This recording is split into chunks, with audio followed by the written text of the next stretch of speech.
بسم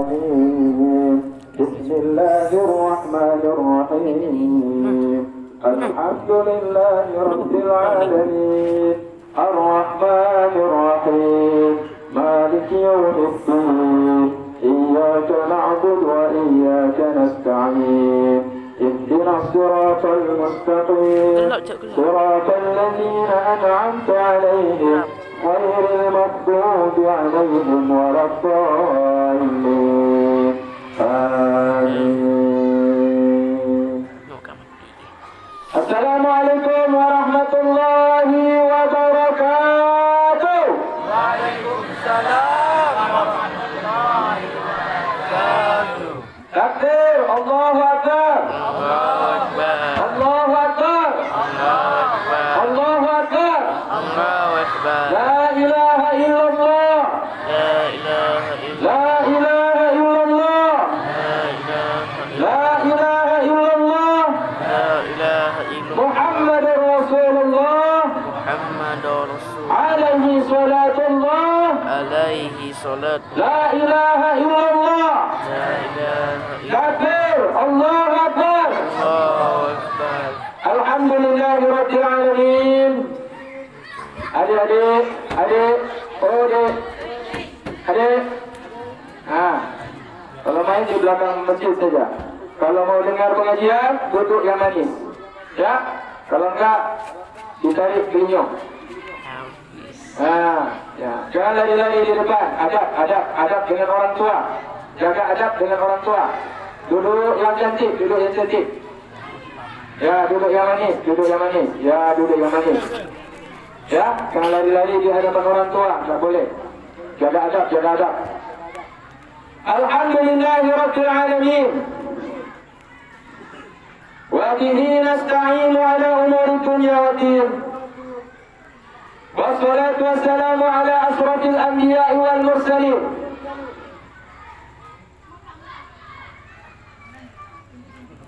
Ya, duduk nak ya.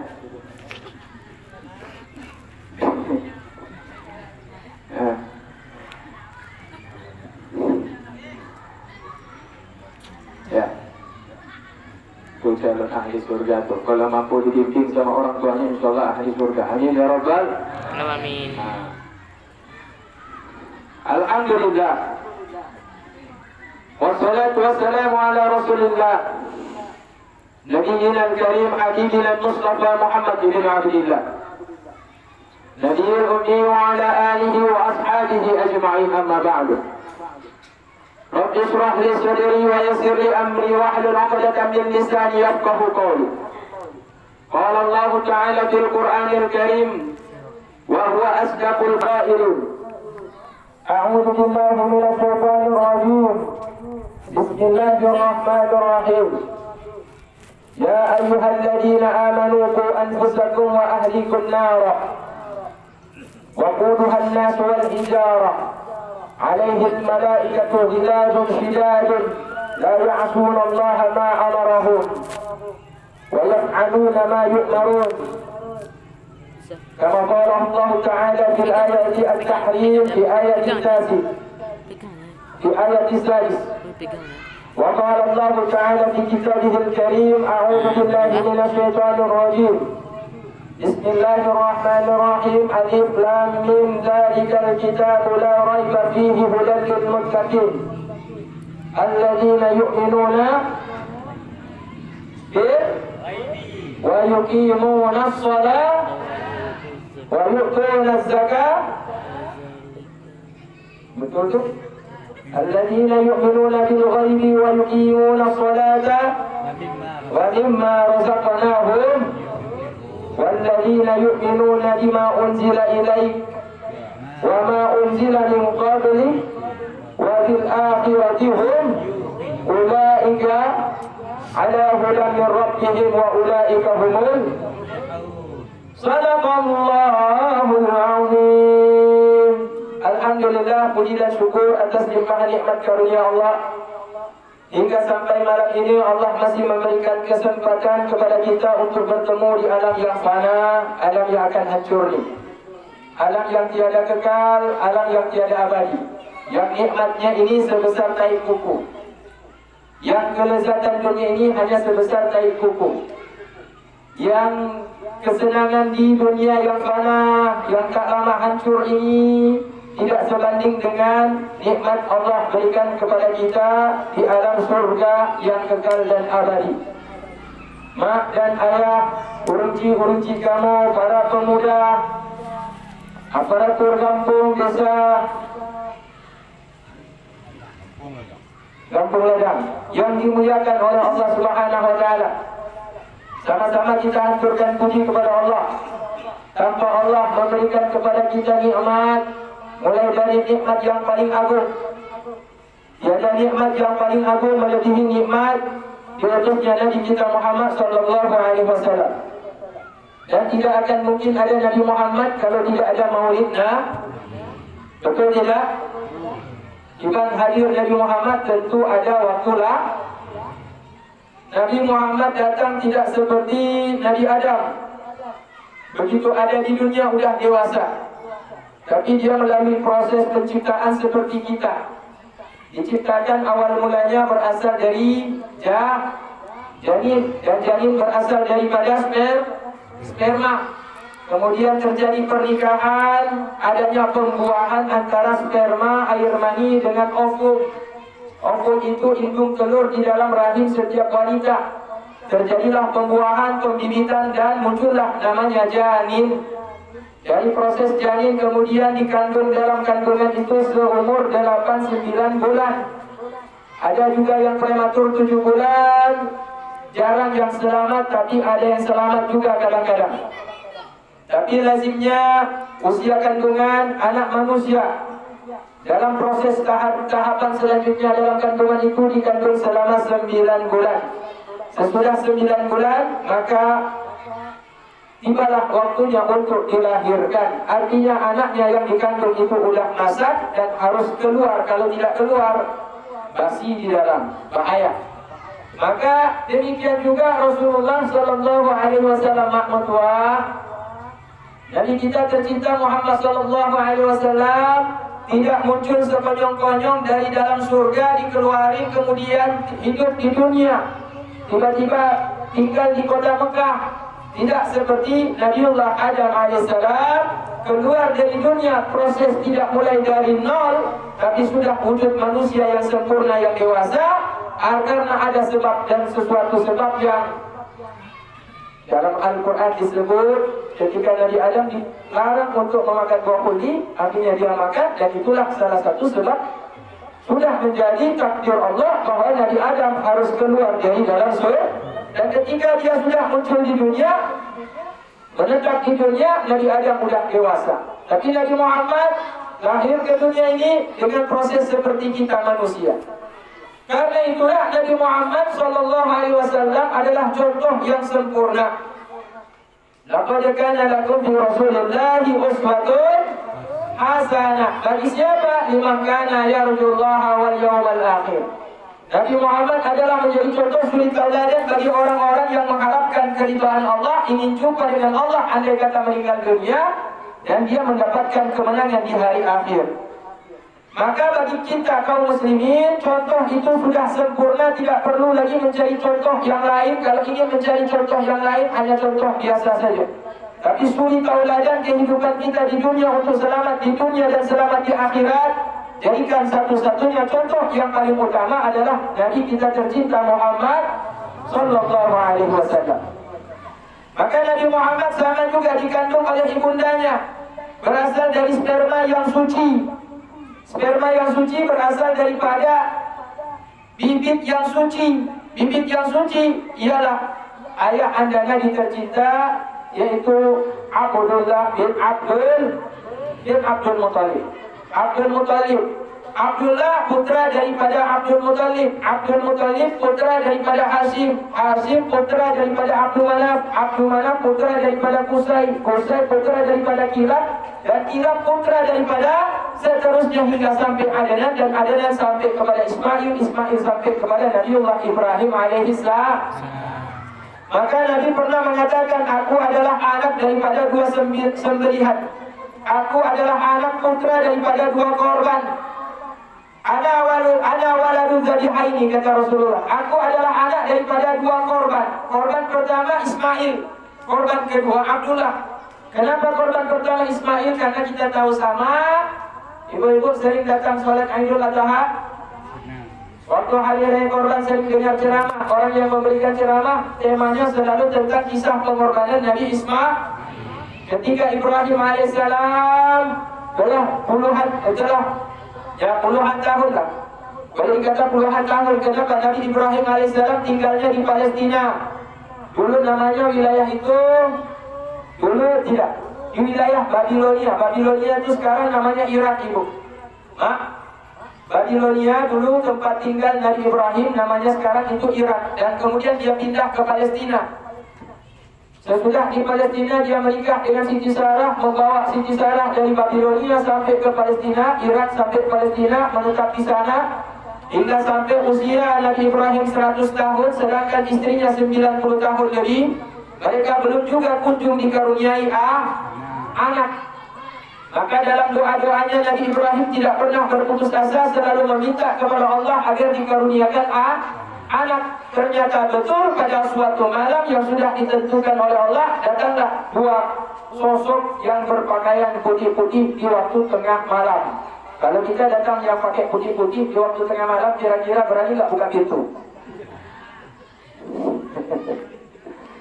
Ya, paling-paling kita pikir apa dia putih-putih, kuntilanak ya. Nah, kebetulan Nabi Ibrahim tidak takut juga dengan hantu. Jadi dibuka pintu, ketika dibuka pintu, dua sosok pemuda yang tampan dengan pakaian putih, kemudian berambut yang warnanya putih hitam, menyapa Nabi Ibrahim alaihissalam. Masuklah, dipersilakan Nabi Ibrahim alaihissalam. Kemudian Nabi Ibrahim berkata kepada istrinya Siti Sarah, wahai istriku Sarah, tolong potong 2 ekor kambing. Satu orang 1 ekor kambing. Kalau kita satu ekor kambing, berapa orang kita kasih untuk kamu? 1 ekor kambing untuk berapa orang? 100 Pak. Karena 1 ekor kambing untuk 100, bandingannya Nabi Ibrahim 1 orang 1 ekor kambing. Jadi udah digulai, udah dimasak, kemudian dihidangkanlah oleh Siti Sarah. Ternyata makanan yang dihidangkan, minuman yang dihidangkan oleh 2 orang tamu tersebut yang tampan, ternyata tidak sedikit pun diambil untuk dimakan. Sehingga Nabi Ibrahim kemudian bingung dan bertanya, dari manakah wahai tuan-tuan? Apakah tuan-tuan punya hajat yang baik datang ke tempat saya? Maka kemudian mereka berkata, ya Ibrahim, kami tidak makan dan kami tidak minum. Kami ini sebenarnya adalah malaikat utusan Rabbmu, utusan Tuhanmu. Saya perkenalkan, nama saya Jibril, samping kanan saya adalah Mikail. Kami Jibril dan Mikail berdua diperintahkan oleh Allah turun ke bumi di malam ini untuk datang untuk memusnahkan kaum Lut. Untuk memusnahkan kaum Lut. Tapi sebelum kami singgah di rumah keponakanmu atau sepupumu, dalam riwayat dikatakan sepupu ya. Masih ada hubungan Nabi Lut dengan Nabi Ibrahim. Sebelum untuk kami datangi kaumnya, kaum Sodom, untuk kami balikan bukit di atasnya untuk menimpa kaum mereka yang berbuat sodomi, kami Allah perintahkan untuk datang kepadamu untuk memberikan kabar gembira. Ketahuilah ya Nabi Ibrahim, sungguh engkau akan memiliki anak, dan istrimu insya Allah akan mengandung seorang putra, dan putra itu dia bernama yaitu Ishak alaihissalam. Bernama siapa? Ishak. Mak dan ayah yang mentua yang dimuliakan Allah Subhanahu wa taala. Nabi Ibrahim kemudian berkata, bagaimana mungkin aku akan mendapatkan seorang putra sedangkan aku telah lanjut usia dan istriku pun mandul di usia yang sudah tua renta. Maka Allah mengatakan, malaikat mengatakan, innallaha yaf'alu ma yasha. Allah Ta'ala melakukan apa yang dia mau. Allah Ta'ala kalau ingin sesuatu yang mustahil menurut kita jadi tidak mungkin menjadi dari mustahil menjadi Idza aradallahu syai'an ayyakula lahu kun. Kalau Allah Ta'ala berkehendak untuk melakukan segala sesuatu, hal yang paling ringan adalah mengatakan kun, maka sesuatu itu akan terjadi. Dan kalau katakan jadi, maka sesuatu yang akan terjadi. Kemudian ternyata malaikat Nabi ini apaan? Ini saya grogi kalau dipotong.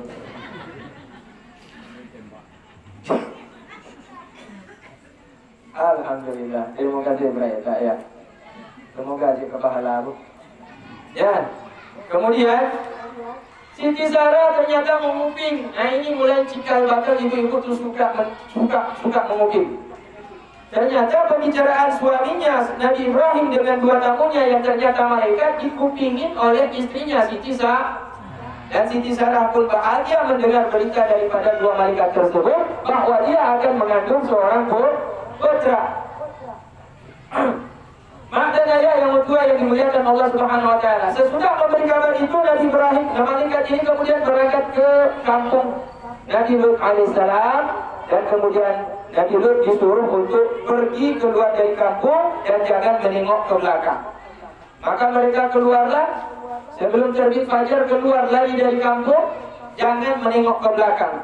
Ternyata ini wasiat malaikat tidak didengar oleh istrinya. Istrinya ketika ikut dengan suaminya lari dari rumah menuju ke tempat untuk berlindung sesuai arahan malaikat Jibril dan Mikail, ternyata istrinya melanggar perkataan suaminya Nabi Lut alaihissalam. Dalam perjalanan menuju ke tempat perlindungan, istrinya menengok ke belakang. Karena istrinya menengok ke belakang, maka dia termasuk daripada kaum yang ditimpa musibah bala bencana kepada kaum Lut tersebut. Jamaah kaum muslimin yang dimuliakan Allah Subhanahu wa taala. Nabi Ibrahim alaihissalam sebelumnya belum memiliki putra Ishak.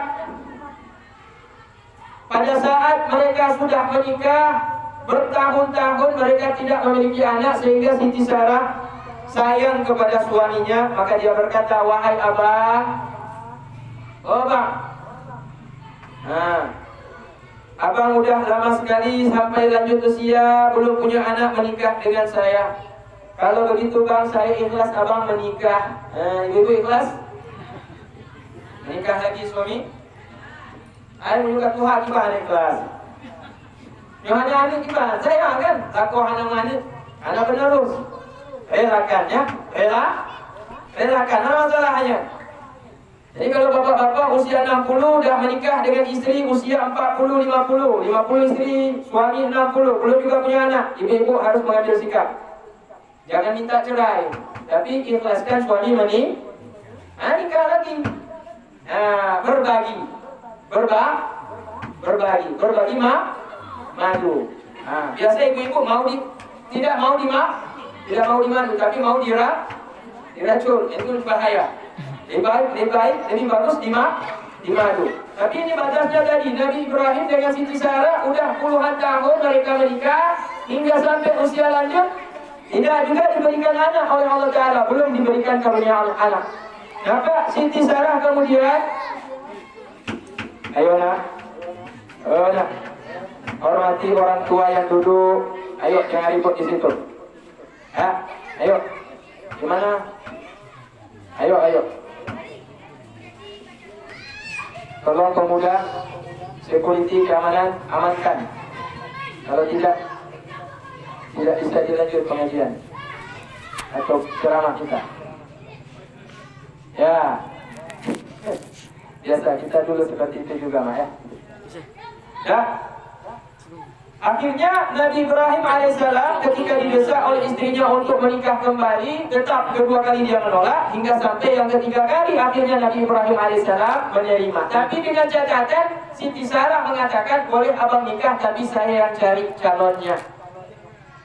Boleh abang menikah, wahai abang Ibrahim, tapi yang akan jadi istri kedua itu pilihan saya. Ibu-ibu sanggup? Sanggup nggak? Nggak sanggup? Nggak sanggup ya? Ya udah nggak apa-apa. Ya akhirnya ternyata Siti Sarah memilih Hajar. Siti Hajar ini adalah budak pemberian daripada Raja Mesir, hadiah kepada Siti Sarah karena Raja Mesir ini suka sekali kepada Siti Sarah. Sehingga pada waktu kisah itu diceritakan dalam kisah Siti Sarah hampir diperlakukan tidak baik oleh raja tersebut Karena raja itu kalau melihat perempuan cantik, dia akan tergiur dan akan ingin menikah dengan perempuan itu. Tapi ketika mereka ingin berhubungan, ternyata raja ini tidak bisa berhubungan, mandul. Padahal sebelum masuk kamar tidak mandul, tapi ketika masuk kamar mandul.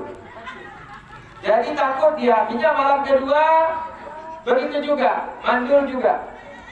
Malam ketiga akhirnya dia kapok. Dia bilang kepada Siti Sarah, kata Raja Mesir, wahai Siti Sarah, aku minta doa darimu supaya aku menjadi kuat lagi, dan aku tidak akan mengganggumu lagi. Maka karena berkah doa Siti Sarah, akhirnya raja ini menjadi normal kembali. Karena dia berterima kasih, tanda terima kasih karena sembuh tadi, maka diberikanlah hadiah seorang, yaitu budak wanita yang cantik dari Mesir. Inilah yang kemudian dikenal dengan Siti Hajar. Jadi ini kemudian dibawa kemana-mana oleh Siti Sarah. Mereka tinggal di situ. Siti Hajar dengan Siti Sarah selalu bersama, karena dia membantu kebutuhan hidup rumah tangga daripada Nabi Ibrahim dan Siti Sarah.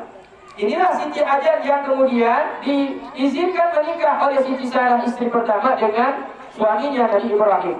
Ternyata atas izin Allah tidak berapa lama sesudah mereka menikah, Siti Hajar, istri yang kedua ini, mengandung seorang putra, dan lahirlah Nabiullah Ismail alaihissalam.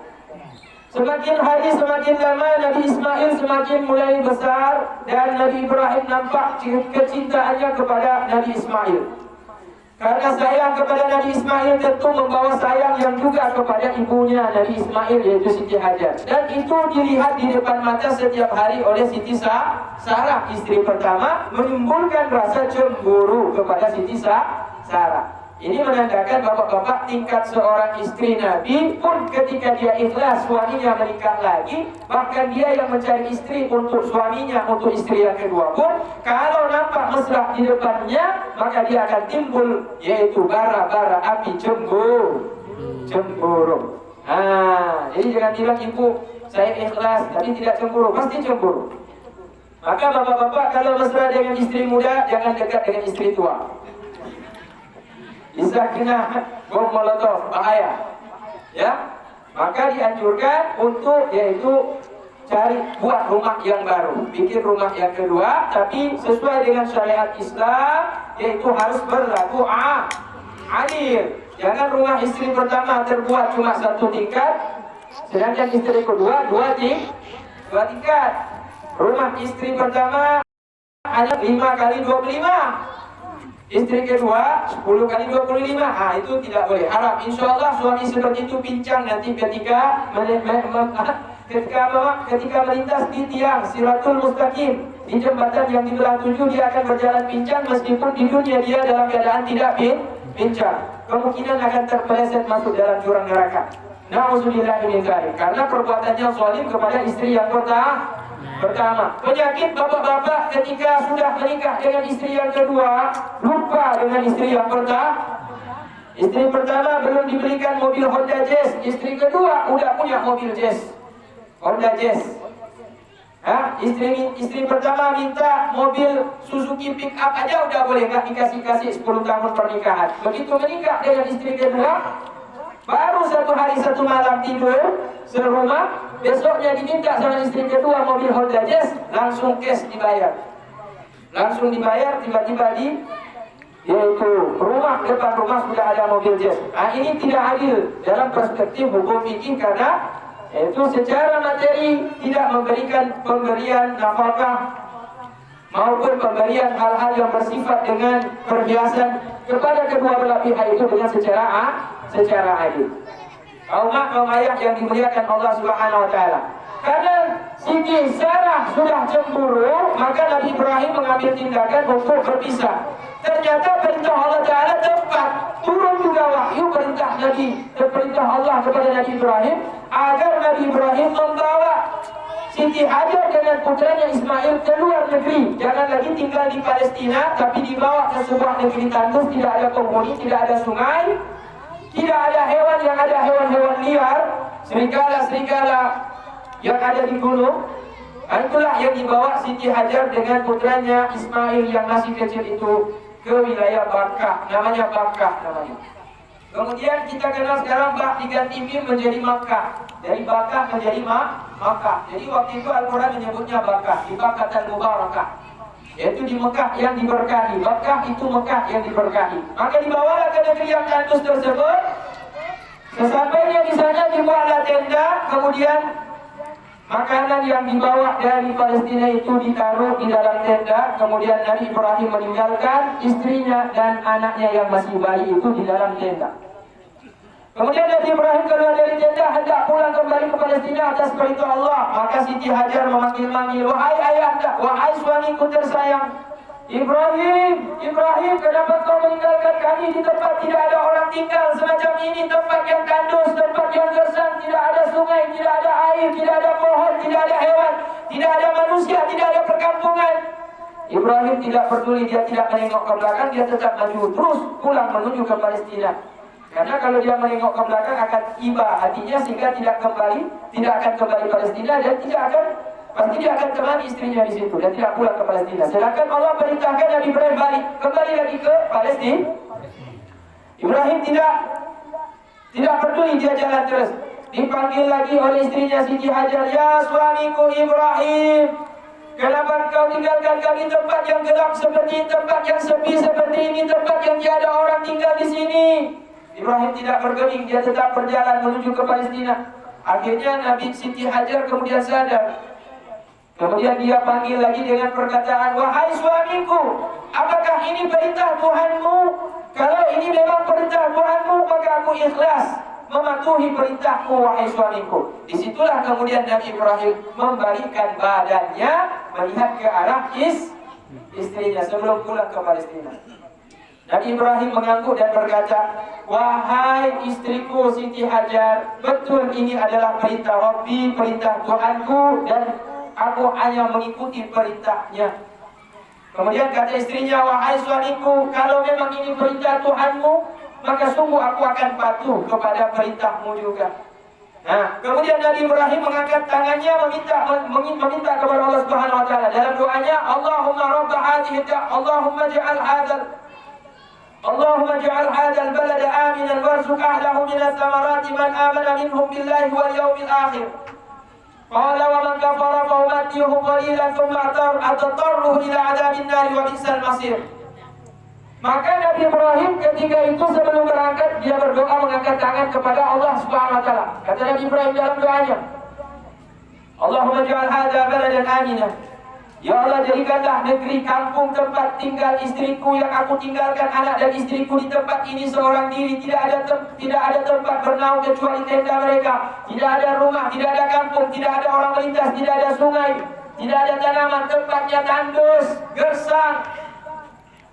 Jadikanlah tempat ini ya Allah aminan, tempat yang paling aman, tempat yang aman ya Allah, agar istriku selamat ketika aku meninggalkan mereka di tempat ini.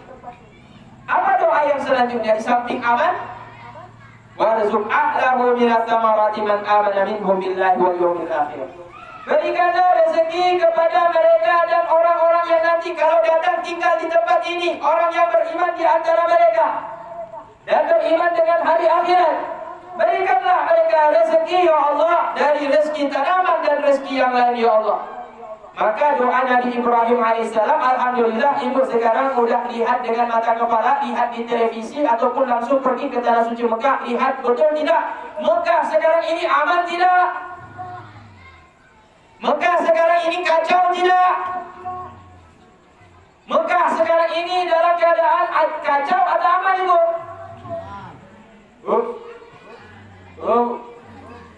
Mekah sekarang aman apa kacau? Kacau di mana sekarang kacau? Irak kacau, Saddam Hussein dibunuh sama George Bush.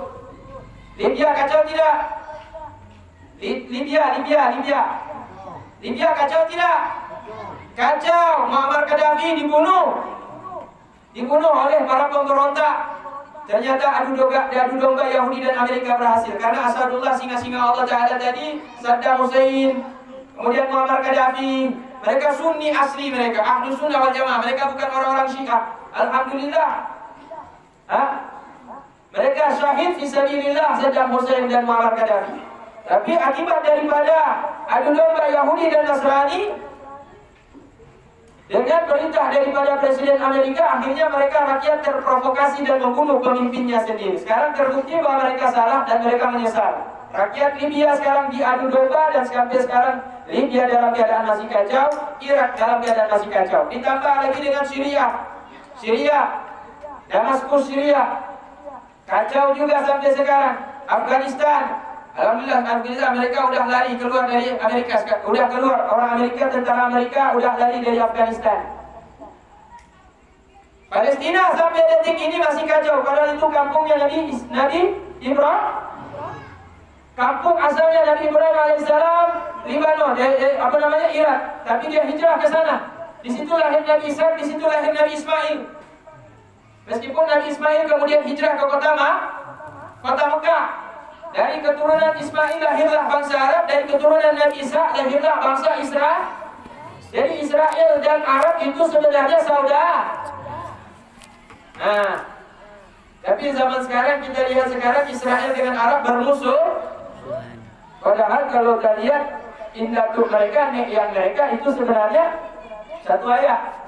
Israel dan Arab itu satu ayah beda mama. Satu ayah beda mama. Ayahnya Nabi Ibrahim, mamanya beda. Kalau Ismail ayahnya Hajar, lahir bangsa Arab. Kalau Ishak kalau Ismail ibunya Hajar, lahir bangsa Arab. Kalau Siti Sarah ibunya adalah Sarah. Kalau Ishak ibunya adalah Sarah, lahir dari Sarah yaitu bangsa Israel. Mak dan ayah yang dimuliakan Allah Subhanahu wa taala. Nah, kita kembali lagi. Nabi Ibrahim alaihissalam ketika meninggalkan putranya di kota Mekah, dia mendoakan agar Mekah menjadi negeri yang aman dan berlimpah rezekinya. Kalau ibu dan bapak saat ini berangkat menuju ke tanah suci baik umrah maupun haji pasti akan terdecak kagum. Kenapa? Karena negeri yang tandus itu saat ini kalau kita lihat jauh berbeda 180 derajat. Karena kalau kita naik pesawat, dari atas pesawat kita lihat di bawahnya itu hijau. Seperti kalau kita naik pesawat dari Medan sampai ke Kuala Bate. Bandara udara Aceh Barat Daya adalah Kuala Bate. Semoga pemimpin-pemimpin kita ke depan bisa membuat tempat lapangan pesawat terbang di Kuala Bate. Kuala Bate bisa lebih luas lagi, diperluas lagi. Agar kenapa? Agar pesawat-pesawat yang lebih besar bisa mendarat. Kalau sekarang yang bisa mendarat hanya pesawat yang ukuran 20 orang naik dalam. Pesawat Smack dan Susi Air. Kalau Smack dan Susi Air itu udah naik kemarin Ustaz Abdul Somad, goncangan yang luar biasa. Karena yang pesawat itu sedikit diterbangi langsung geletak-geletak pesawatnya.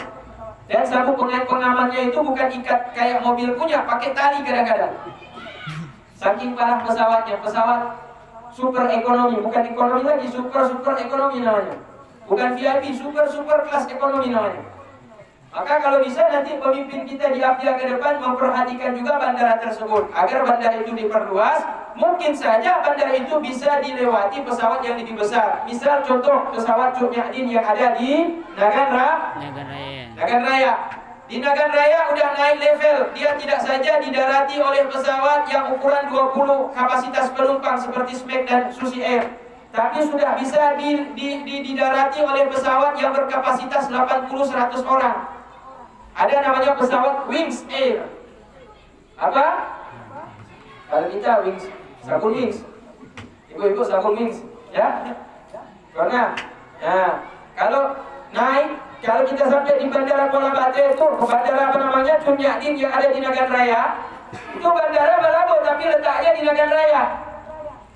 Ya? Pesawatnya udah bisa mendarat di situ, yaitu pesawat kapasitas yang lebih besar. Kenapa? Karena pemerintah memperhatikan landasan pacunya diperluas, fasilitas diperbaiki, sehingga pesawat yang lebih besar bisa mendarat. Jadi kalau ibu-ibu ingin cepat berangkat ke Medan, naik pesawat di situ lebih aman. Kenapa? Karena pesawatnya lebih besar dibandingkan pesawat yang mendarat di Kuala Bate. Tapi biasanya ketika orang terdesak, dia tidak lihat lagi pesawat itu berbahaya atau tidak berbahaya. Yang penting cepat sampai. Maka banyak pejabat-pejabat kita karena terdesak dengan urusan pekerjaan, tugas, dinas, atau orang-orang yang ingin berangkat ke Medan dan sambung ke Jakarta karena ada kebutuhan yang sangat mendesak, hilang rasa takut naik pesawat yang kecil tadi.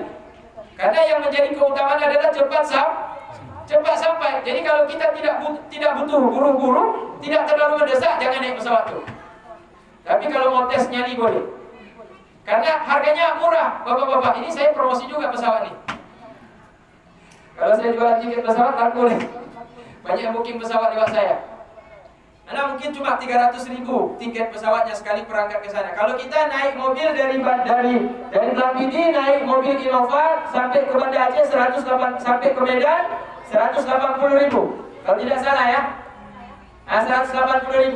Kalau naik pesawat 300.000. Naik pesawat 1 jam sampai. Naik pesawat berapa jam? 1 jam. Tapi resiko lebih berat. Karena kalau jatuh, innalillah.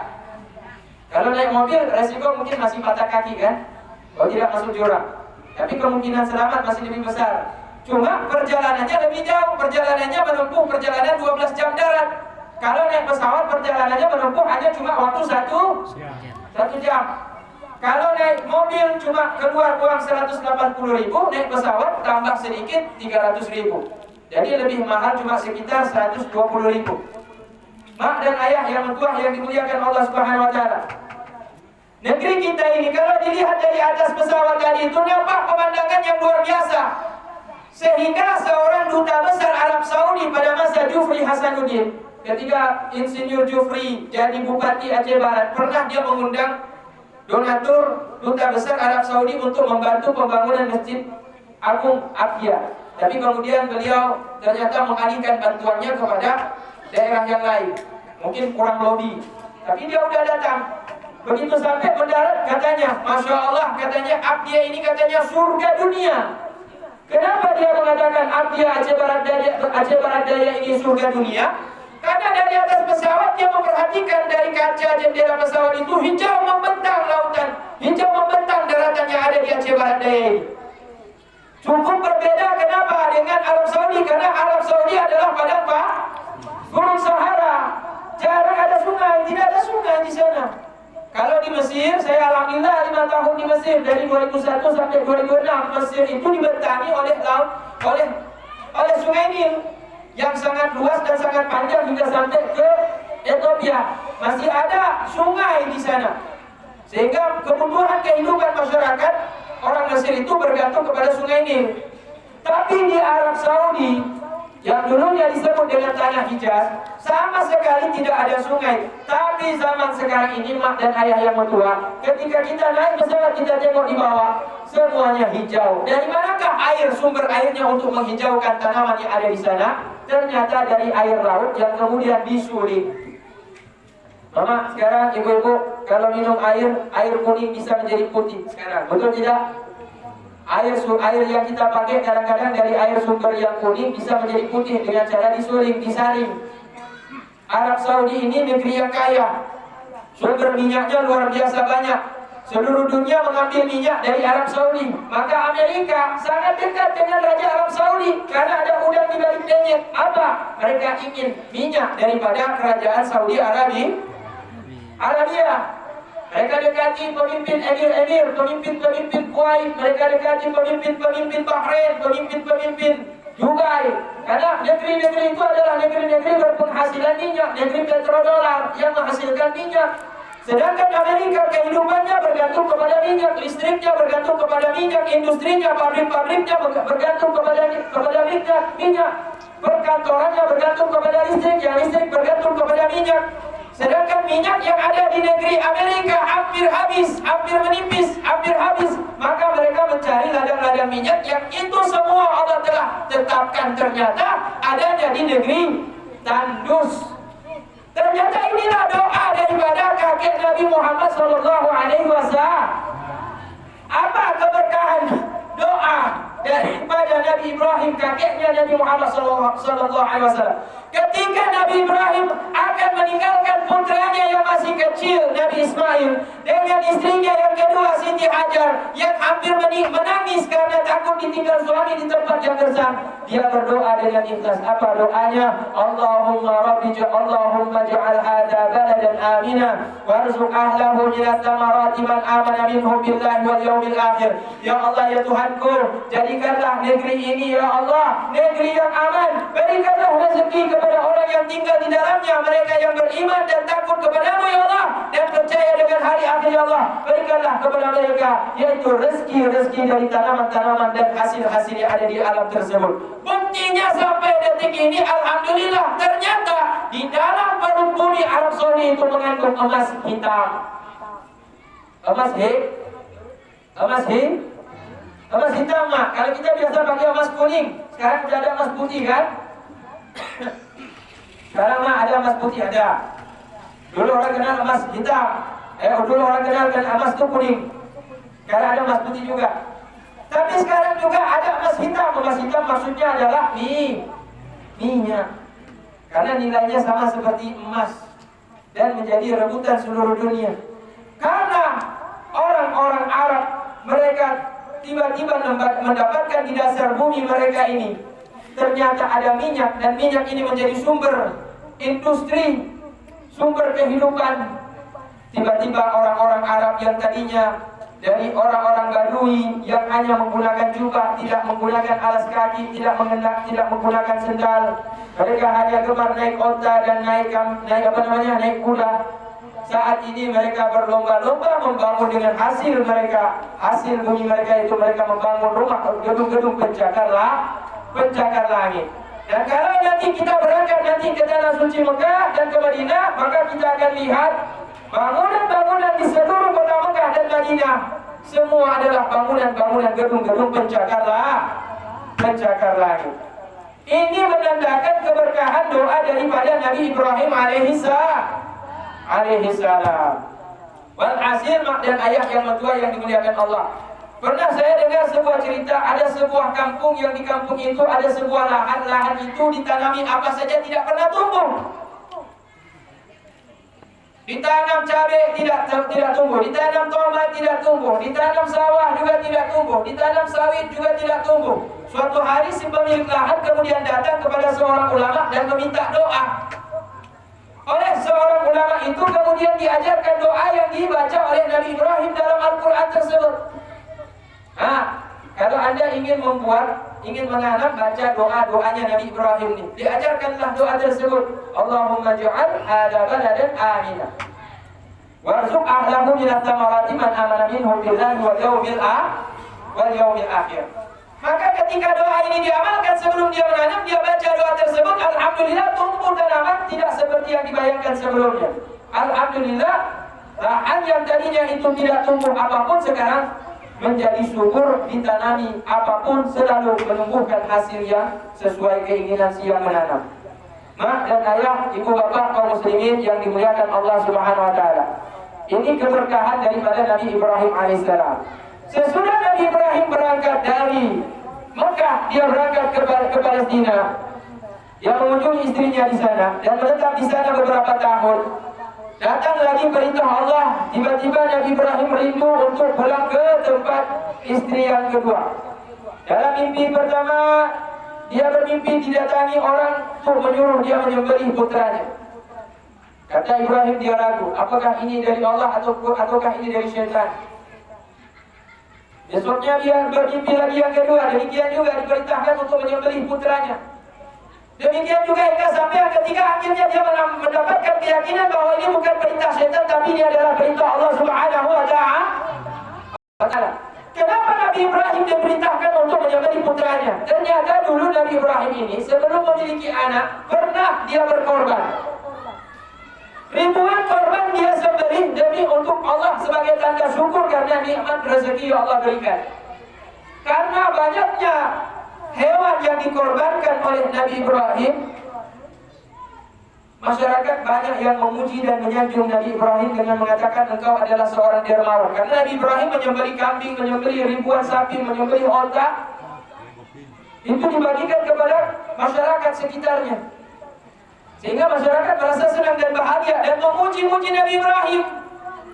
Ketika Nabi Ibrahim mendengar pujian daripada masyarakat karena dia sering memberikan sedekah dengan korban-korban hewan-hewan ternaknya, Nabi Ibrahim tercetus dari mulutnya perkataan, ini belum seberapa korban yang aku berikan untuk Allah. Andai kata Allah memberikan kepadaku seorang putra anak, sungguh kalau Allah perintahkan aku untuk mengkorbankannya, akan aku korbankan dia demi Allah. Inilah kemudian diminta janjinya oleh Allah. Karena ini sudah lama-lama, akhirnya Allah ingatkan lagi dalam mimpi tersebut, Ibrahim, engkau punya seorang putra, ingat dulu engkau pernah berjanji, kalau engkau diberikan putra, engkau diperintahkan korban, aku akan korbankan. Maka ini pun ditepati oleh Nabi Ibrahim alaihissalam. Mimpi pertama, malam kedua dia masih ragu-ragu. Sampai pada malam yang ketiga, akhirnya Nabi Ibrahim menjadi yakin. Kemudian dia pergilah menuju ke kampung istrinya. Berangkatlah dari Palestina sampailah ke Bakkah.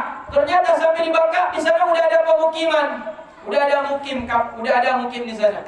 Udah ada Pak imumu dari imum mukim di situ. Berarti kalau ada imum mukim berarti udah ada imum ci. Kalau udah ada imum ci berarti udah ada terpusako. Kalau udah ada terpusako berarti udah ada Pak Keci. Hanya ada tuh hapet, ada tuh halapan, ada tuh 12. Enggak ada kadus, tidak ada ketua pemuda.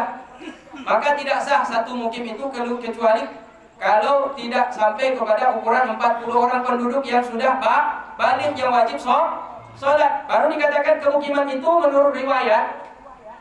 Baru ada disebut kemukiman dasar. Istilah kemukiman itu di Aceh itu berasal daripada mazhab Syafi'i. Kenapa? Karena dalam mazhab Syafi'i wajib mendirikan sholat di satu kemukiman bila di dalam satu kemukiman itu sudah ada 40 orang yang wajib untuk melaksanakan sholat Jumat. Kalau mengikut dalam mazhab Hanafi cukup 8 orang. Dalam riwayat yang lain Imam Abu Hanifah mengatakan cukup 12 orang. Jadi tidak menunggu 40 orang. Tidak menunggu 40 orang untuk mendirikan sholat Jumat. Cukup 8, cukup 12. Mazhab Syafi'i 40. Di Aceh kalau belum sampai 40 tidak sah ada kemukiman. Kalau sudah ada 40 orang yang bermukim menetap di kampung tersebut, barulah didirikan masjid jami. Didirikan masjid jami, di situ ditunjuk siapa imam ciknya, di situ ditunjuk siapa imam mukimnya. Mukim sudah ada, kecil sudah ada, baru dibuatlah aparat-aparat yang lain. Jadi sumber ada istilah mukim itu mengambil daripada yaitu mazhab Syafi'i. 40 orang sudah ada di kampung, baru sah didirikan yaitu mukim di dalamnya. 40 orang inilah yang merupakan persyaratan syarat sah sholat Jumat. Harus ada 40 orang laki-laki yang sudah dewasa, yang mengerti tata cara sholat Jumat, tahu rukun-rukun Jumat, tahu syarat-syarat sholat Jumat, tahu apa yang membatalkan Jumat, dan tahu apa sunnah-sunnah Jumat. Kalau sudah ada 40 orang ini maka sah sholat Jumat. Kalau tidak ada, tidak sah sholat Jumat, tapi wajib dikerjakan untuk menegakkan syiar Islam, yaitu sholat Jumat berjamaah di hari Jumat. Maka kalau tidak sah diulang kembali. Kalau tidak cukup 40 diulang kembali dengan mendirikan sholat zuhur. Itulah kenapa Abu Yahya Mudawali mengajarkan bahwa di kampung Blamporo, di masjid Blamporo itu dibuat sesudah sholat Jumat berdiri lagi mengerjakan sholat zuhur berjamaah. Nah, kalau saya dari Manado tidak pernah belajar di pesantren tentu aneh. Kenapa ada sholat Jumat berdiri lagi sholat zuhur? Berarti udah ada sholat Jumat, di waktu Jumat bikin sholat zuhur lagi. Ternyata dalam mazhab Syafi'i melihat kepada syarat untuk sahnya Jumat kepada 40 orang tadi. Maka kalau nanti bapak-bapak lihat, ibu-ibu lihat nanti, kenapa di satu masjid ada orang mendirikan sholat Jumat, sesudah itu sholat i'adah zuhur, ulang lagi dia berdiri mengerjakan zuhur, nah itu dia mengambil mazhab Syafi'i. Ma dan ayah yang mentua yang dimuliakan Allah Subhanahu wa taala. Ya. Ada tak lagi enggak hijau? Punya mak. Baguslah iya. Ini memang mau ceramah. Mak. Nadi udah nak. Nadi. Makanan imlahnya lebih baik dari lo. Nadi. Tiba baca terus. Hah? Kamu terus dari imlahnya. B ya. Jadi ini singkat cerita lagi nih, Mak, ya, waktu berjalan terus. Akhirnya Nabi Ibrahim alaihissalam pulang kembali ke kota Mekah. Sampai di kota Mekah, Dia lihat putranya Nabi Ismail udah menjadi anak ABG yang umur 16-17 tahunan.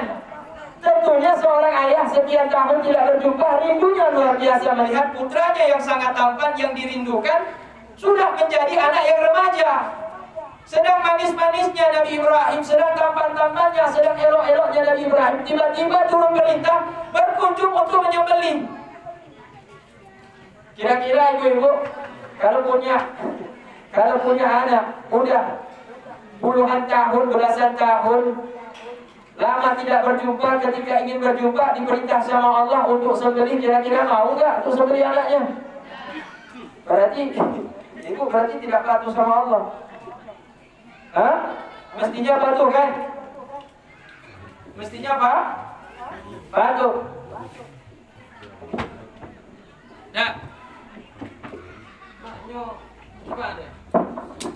Jelas suara mak? Tak perlu apa aku.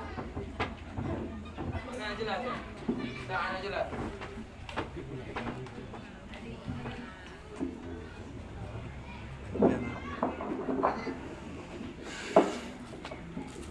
Ya. Halo. Halo.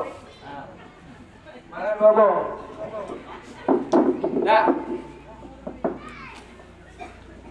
jadi inilah menunjukkan bahwa kita tidak bisa sampai kepada makam Nabi. Ya, kenapa kita tidak dipilih menjadi Nabi?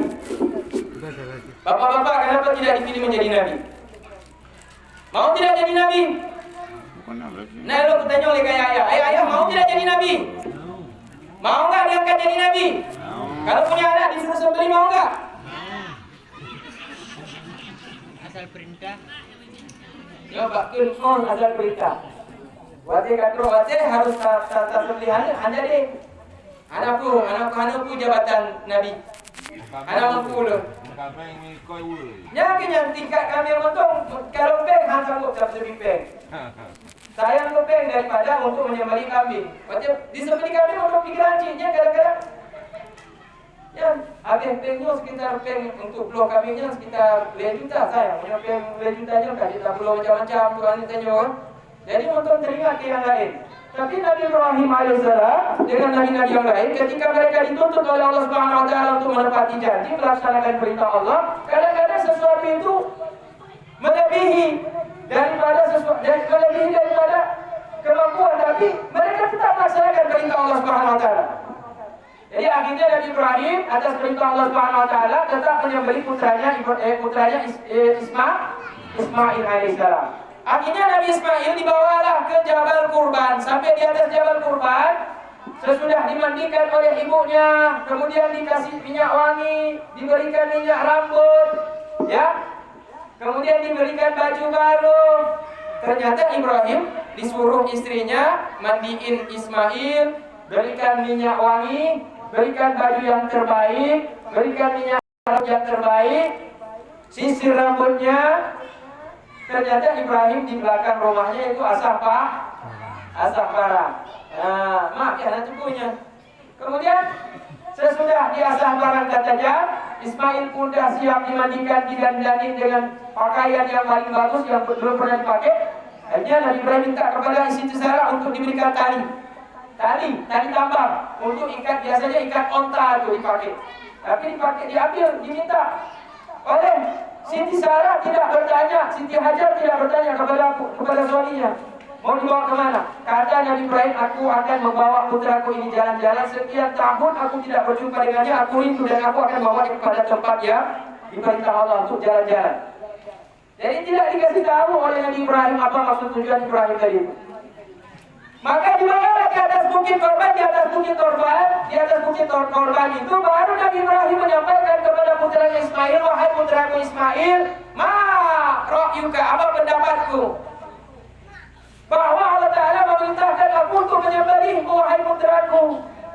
Fanzur madza tara, maka apa pendapatmu tentang perintah Allah Ta'ala ini? Maka oleh anak yang soleh Ismail ini kemudian berkata, ya abatif al-matumar satajiduni insyaallah ta'ala minas sabirin. Atau minas solihin dalam ayat itu, dalam Al-Quran itu.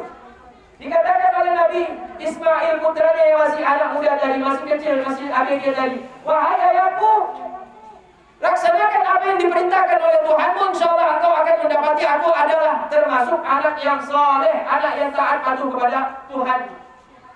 Jadi ketika dikatakan ayahnya akan menyembelih putranya, putranya tidak lari, putranya tidak menghindar dan tidak menolak dan tidak melawan, apalagi melawan. Bahkan dia katakan engkau akan mendapati aku termasuk orang yang sabar dan anak yang soleh. Maka kemudian putranya ini didoakan keberkahan oleh Nabi Ibrahim, dan sebelumnya ditidurkan dengan tengkurap melihat ke bawah. Maka disembelihlah lehernya dari belakang. Ternyata tidak tembus kulit Nabi Ismail sedikit pun tidak tergores. Jangankan putus keluar darah, terbaris pun tidak ada kulitnya. Karena itu Nabi Ibrahim, kata Nabi Ismail, wahai ayahku, mungkin engkau menyembelih aku dengan cara pertama dengan menghadap ke depan. Wahai ayahku, mungkin engkau menyembelih dengan aku menghadap ke depan, sehingga engkau kasihan kepadaku melihat wajahku iba, sehingga engkau tidak menyembelihku dengan kuat. Kalau begitu wajahku hadapkan ke bumi, ke tanah, dan ikat tanganku. Ikat tanganku, kata Nabi Ismail. Begitu patuhnya anak ini, supaya apa yang diperintahkan Allah dilaksanakan oleh orang tuanya. Maka dihadapkanlah ke bawah, kemudian tangan Nabi Ismail diikat. Barulah parang itu disembelih dari belakang. Kalau tadi dari depan tidak putus, mungkin dari belakang putus. Ternyata parang yang sudah diasah sangat tajam oleh Nabi Ibrahim pun tidak bisa menyembelih, yaitu leher daripada Nabi Ismail. Sehingga karena Nabi Ibrahim ini marah, jengkel, kecewa dengan parangnya itu dilempar ke gunung yang ada di samping, dan gunung yang ada di samping yang terbuat dari batu yang kena dengan parang itu pun terbelah menjadi dua.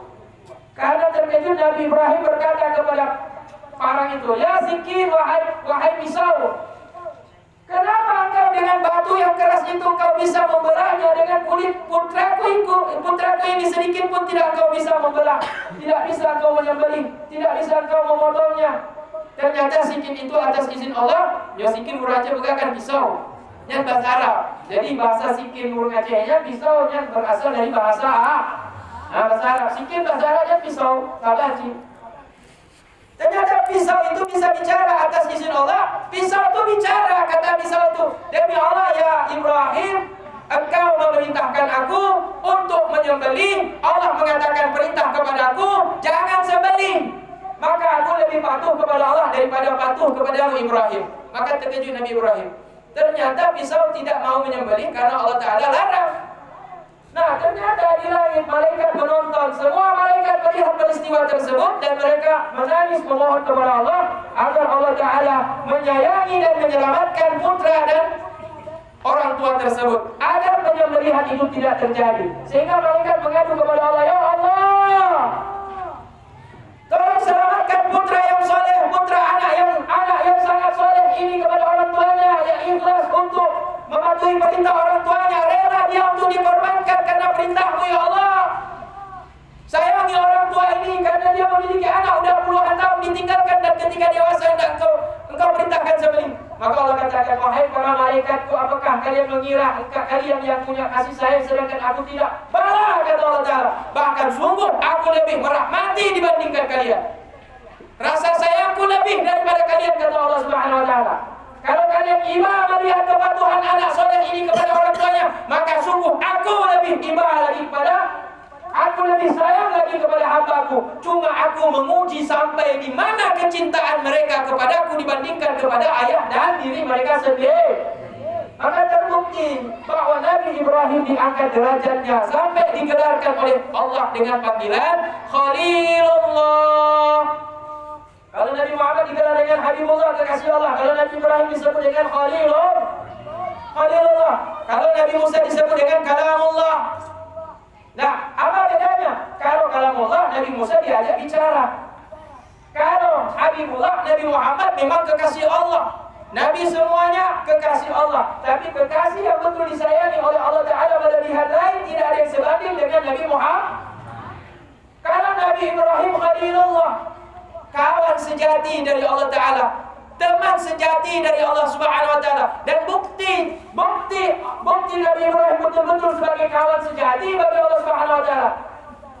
Karena Nabi Ibrahim betul-betul patuh dengan segala perintah Allah Subhanahu wa taala, bahkan rela untuk mengorbankan putra yang disayangnya. Inilah sebabnya Nabi Ibrahim, inilah sebabnya Nabi Muhammad mengatakan, ana dzabihul waladaini, aku adalah putra daripada dua orang sembelihan, putra daripada dua orang korban. Korban pertama adalah kakekku Nabi Ismail. Tapi Allah Subhanahu wa taala menyelamatkannya. Nabi Ismail selamat karena kenapa? Allah taala turunkan yaitu kibas yaitu seekor domba dari surga, yang ternyata domba itu adalah korban daripada Habil. Habil adalah putra daripada Nabi Yang Nabi Adam ini punya putra, syariatnya itu yang boleh menikah adalah yang beda kembaran. Habil kembarannya adalah Ikrimah, bukan Labuda. Kabil kembarannya adalah Ikrimah. Jadi ketika lahir Nabi Adam dengan Siti Hawa, ketika melahirkan anak selalu anaknya pasang-pasangan. Jadi sekelaminnya ketika lahir dua anak sekaligus, satu laki satu perempuan. Ketika lahir Kabil, pasangan yang lahir kembarannya adalah Ikrimah. Ikrimah cantik. Jadi Kabil lahir dengan pasangan kembarannya Ikrimah yang cantik. Sedangkan Habil lahir juga kembaran dengan kembarangan pasangannya yang perempuan adalah Labuda. Nah, di dalam syariat Nabi Adam tidak boleh yang kembaran itu nikah dengan sesamanya. Maka dalam hukum syariatnya Nabi Adam alaihissalam, Habil boleh menikah dengan Ikrimah, dan Kabil tidak boleh nikah dengan kembaran Ikrimah, tapi harus menikah dengan kembarannya Habil, yaitu Labu. Nah, dalam pandangan Kabil, Ikrimah ini saudara kembarnya lebih cantik daripada saudara kembar Habil, yaitu Labuda.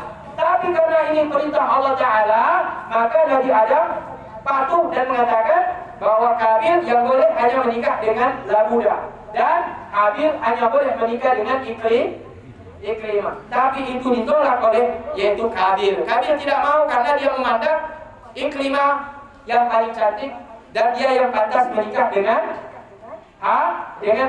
Kabil. Jadi Kabil meminta menikah dengan Ikrimah, kembarannya. Maka karena dia protes, Nabi Adam alaihissalam mengatakan jalan satu-satunya adalah dengan cara yaitu berkorban. Siapa di antara kalian berdua, Kabil dan Habil, yang diterima korbannya, maka dialah yang layak untuk menikah dengan Ikrimah. Maka sesudah dikorbankan, apa yang dikorbankan? Kabil mengeluarkan korbannya, yaitu hasil tanaman perkebunannya, tapi hasil panen yang paling buruk. Sedangkan Habil mengorbankan, dia mengeluarkan dari hasil korban ternaknya adalah ternak yang paling baik. Dia keluarkan dombanya yang paling besar, yang paling cantik, dan yang paling gemuk, paling banyak dagingnya.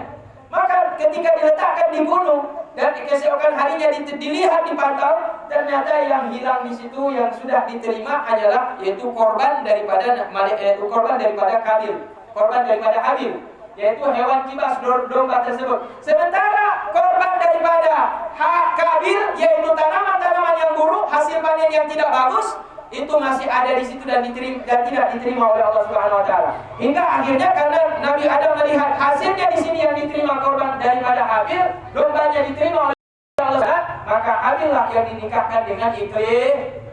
Nah, ketika terjadi pernikahan antara Habil dengan Ikrimah, timbullah rasa marah dan dendam daripada Kemudian Habil merencanakan pembunuhan. Maka kemudian dia berencana untuk membunuh saudara kandungnya sendiri, yaitu Habil, karena dia dianggap merampas orang yang dia cintai, yaitu Ikrimah. Diajaklah jalan-jalan ketika ayahnya sedang pergi keluar dari rumah perkampungan. Maka diajaklah jalan-jalan Habil oleh Kabil. Ketika berada di tempat yang sepi, kemudian dia sudah mulai berencana atas bisikan syaitan. Maka dia mengambil batu dan melempar batu ke kepala Habil. Maka Habil pun bersimbah darah dan tewas di tempat. Maka di saat itulah terjadi pembunuhan yang pertama kali di dunia. Pembunuhan yang pertama kali terjadi di dunia itu akibat yaitu perbuatan daripada Kabil. Maka siapapun yang membunuh manusia dan menumpahkan darah manusia di atas muka bumi ini, dosanya juga mengalir kepada Kabil. Jadi Kabil ini dosanya mengalir terus Setiap ada pembunuhan di atas bumi, setiap ada darah yang melayang karena dibunuh dengan cara-cara yang tidak diizinkan oleh Allah Ta'ala, maka dosa pembunuh-pembunuh mulai dari sesudah Kabil sampai kiamat, bila terjadi pembunuhan dan penumpahan darah, dosanya juga turut mengalir kepada Kabil, karena yang memberikan contoh pertama pembunuhan di atas bumi ini adalah maka dosa besar sekali ditanggung dan dipikul oleh Kabil. Ternyata Habil kemudian menikah dengan Ikrimah, menghasilkan keturunan. Sebelum dia dibunuh sempat melahirkan keturunan, dan keturunan itulah sampai kepada Nabi Ibrahim, sampai kepada Nabi Ismail. Jadi keturunan dari Nabi Ibrahim ini bukan dari Kabil.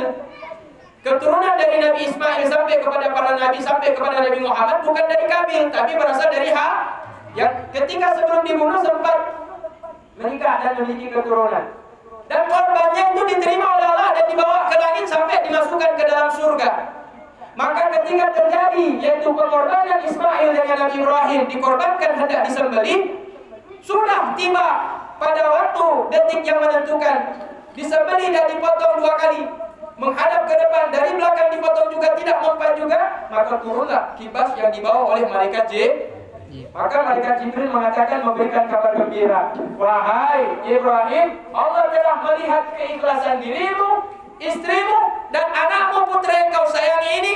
Engkau lebih mencintai Allah Subhanahu wa Ta'ala dibandingkan putramu yang kau sangat sayangi ini. Dan Allah telah membuktikan bahwa engkau betul-betul patuh dan sangat taat perintah Allah Subhanahu wa Ta'ala, meski dengan mengorbankan anak yang paling engkau sayangi. Maka turunlah malaikat Jibril membawa kibas dari surga itu, dan digantilah dengan kambing atau domba sebagai ganti daripada pengorbanan Maka oleh Imam Abu Hanifah mengatakan dalam kitabnya, beliau mengatakan bahwa kalau seandainya Nabi Ibrahim jadi menyembelih putranya Ismail dan Ismail meninggal dikorbankan di hari itu dan tidak diganti oleh Allah Ta'ala dengan kambing sebagai ganti korban, sungguh maka setiap hari raya Idul Adha, bapak-bapak, ibu-ibu yang punya anak putra laki-laki wajib korban anak laki-laki.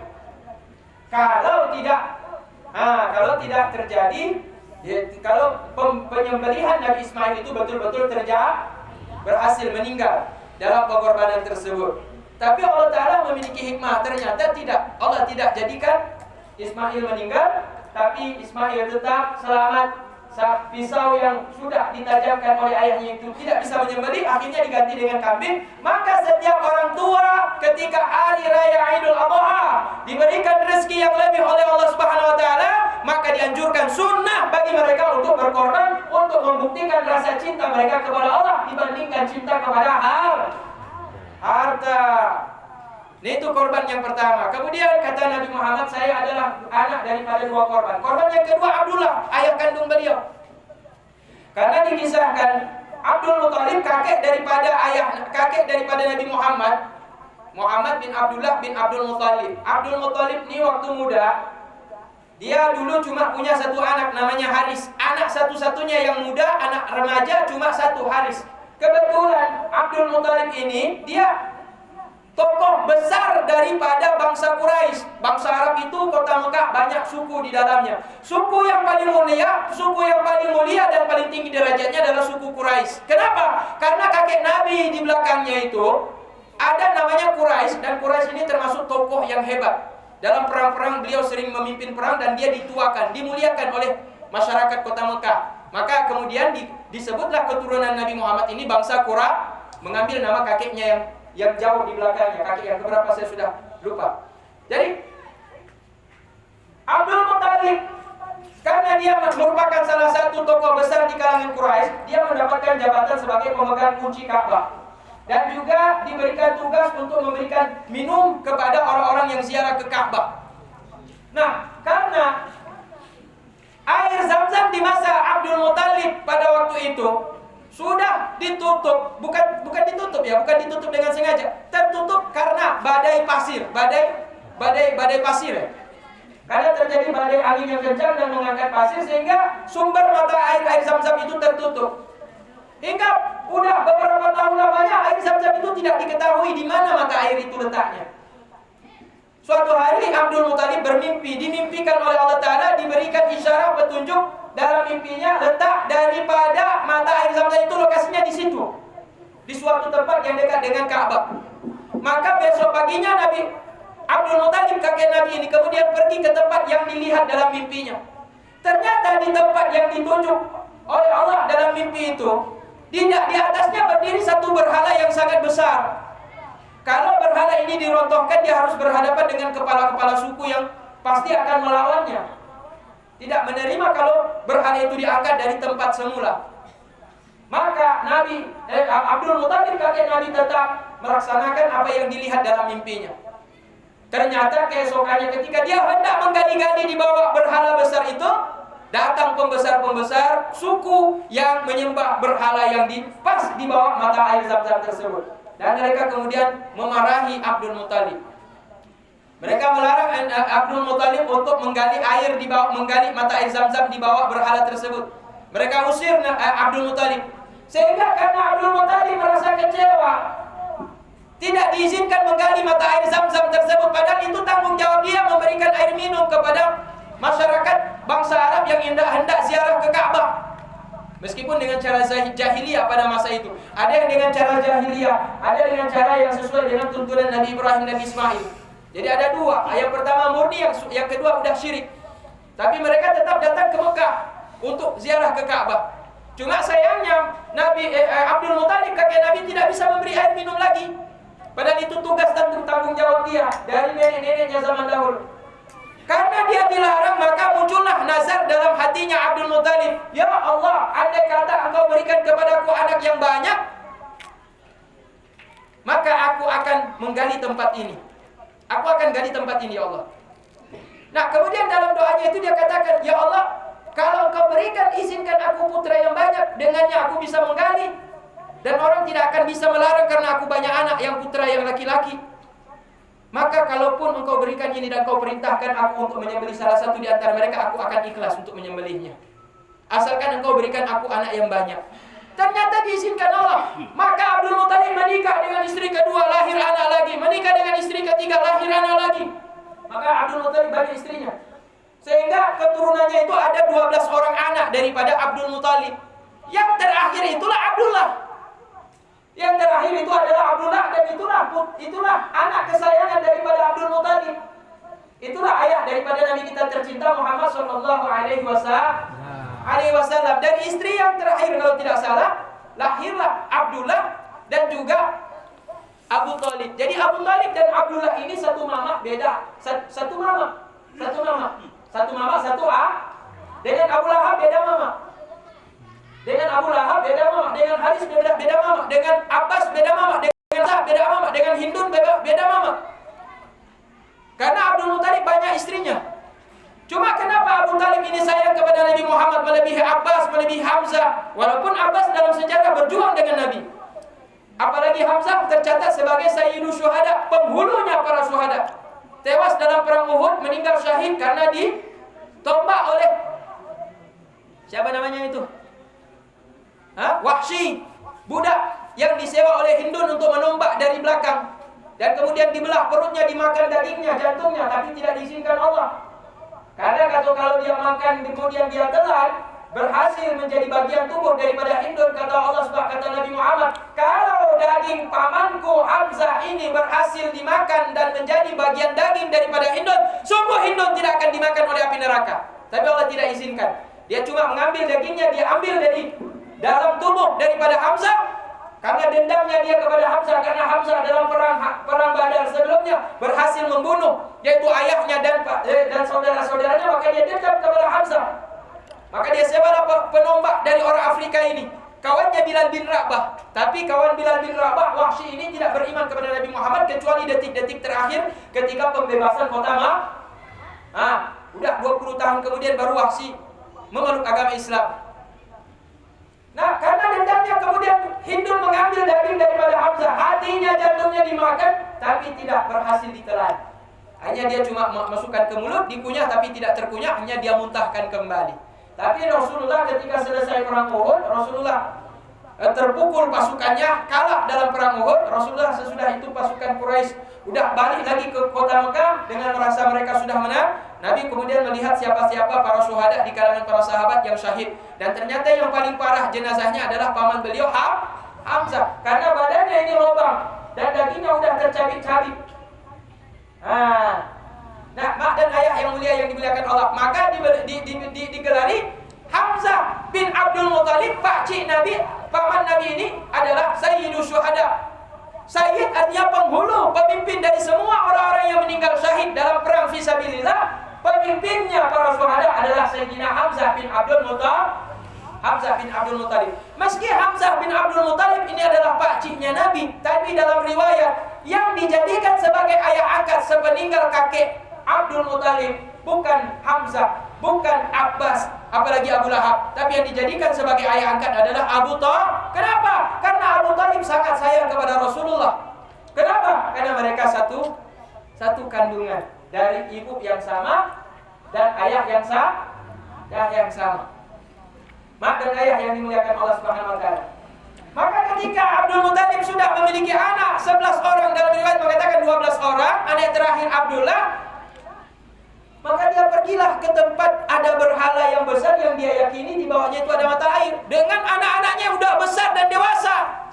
Ketika dia datang ke tempat berhala hendak menggali mata air itu supaya mengeluarkan air Zam-Zam kembali, agar air Zam-Zam bisa dikeluarkan kembali, maka pembesar-pembesar para penyembah berhala yang ada di atasnya pun sama-sama mereka datang dan melarang Abdul Muthalib untuk menggali. Sama seperti semula, tapi kali ini mereka tidak berhasil. Kenapa tidak berhasil Abdul Muthalib? Karena Abdul Muthalib rame sekarang, anak-anaknya sekarang laki-laki 11 orang, 12 orang, semuanya udah besar-besar dan kekar-kekar badannya. Siapa yang berani ganggu kalau kita punya anak yang besar-besar seperti itu? Maka ayah-ayah dan ibu-ibu, perbanyak anak. Banyak anak. Ya, dalam Islam dianjurkan memperbanyak Mak. Ada ikut kami enggak? Cukup berapa anak? Mak. Berapa anak paling banyak? Di sini paling banyak berapa orang anaknya, Mak? 11. Mak tuan lo 11 bro. Mak tuan lo lah. Mak Saira di kampung Tagarawa. Di Nongron yang paling turun, Desi Susanti. Tapi anaknya 11 orang. Tapi kerjanya cuma kerja tani. Bantu-bantu masak di rumah makan istri itu, suami istri. Tapi anaknya 11 alhamdulillah semuanya jadi orang juga. Jadi orang tua